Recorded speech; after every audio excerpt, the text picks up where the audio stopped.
this solar eclipse might actually take something away from you, and you should accept it.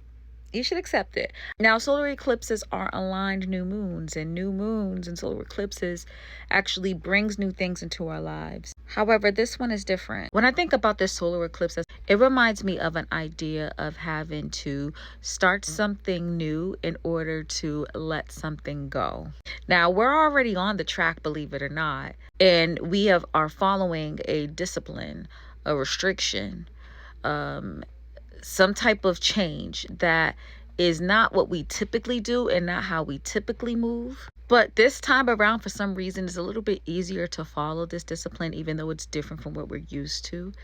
And it's all in a goal for us to shine more and to express ourselves more, and for us to be able to step into that energy in the limelight a little bit more. Now, I know there's going to be a group of people saying, like, I don't like being in the limelight. Yeah, you're saying that in general, but you want recognition. There's a part of your life that you want recognition. It's a part of being human, right? So you don't want to just be doing shit and not get at least a little pat on the back or a little good job or something, right? No one likes to do work and get no recognition for it. It's a part of the human experience to want acknowledgement, and that is okay.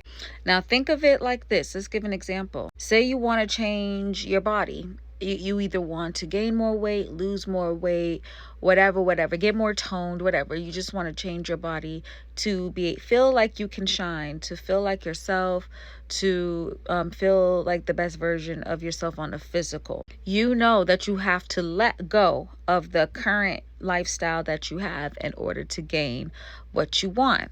And you've been following a discipline. You've been dealing with restrictions. There might even be someone that is restricting you, like a doctor or a trainer or something like that. And this time around, even though it's not your typical plan or what you would have done or what you were doing, right, previously to you making this goal, you're following the discipline, you're following the instruction, you're following the restriction, and it's not as difficult for you to get started. It's a difficult process, yes, but for you to get started, it's not as difficult. This is what this eclipse is representing.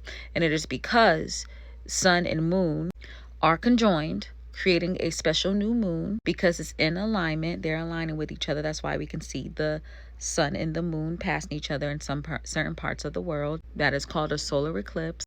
The nodes are not too far, with south node being actually conjoined and applying conjunction to the sun and the moon during this eclipse, during the exaction of the solar eclipse. South node, or K2, is all about letting go, releasing, giving the energy to the universe, to the world, to the collective. But it's all in the goal of eventually being able to push towards a goal that you want, that opposition to the North Node in Aquarius, to the solar eclipse, right? You being able to stand out from the collective in a unique way. But the general goal is for you to shine, with the sun and the moon being in Leo.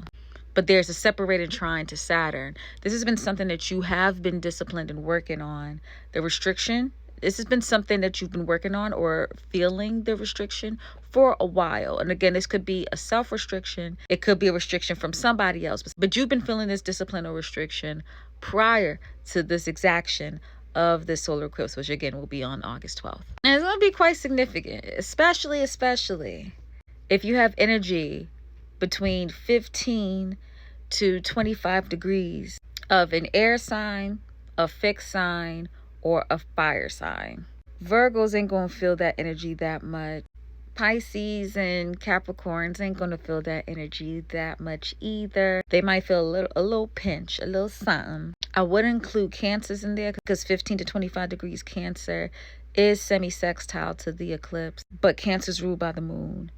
Cancers always feel the eclipses. Cancers and Leo's going to always feel eclipses, okay? But all the other signs are going to feel it, but especially fixed signs, and especially fire signs. But the especially is the fixed signs. And I'll say especially Leos and Aquariuses. This eclipse is definitely going to bring new things into your life, but you have to let go of the thing in your life that no longer serves you in order to welcome in that new thing, that new beginning.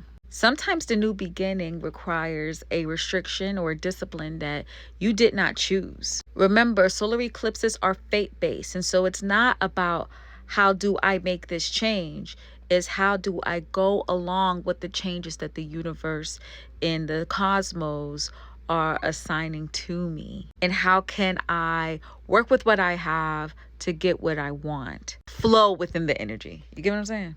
Want me to talk about how the eclipse going to affect you? Let me know. Maybe I'll do a quick series or something. I don't know.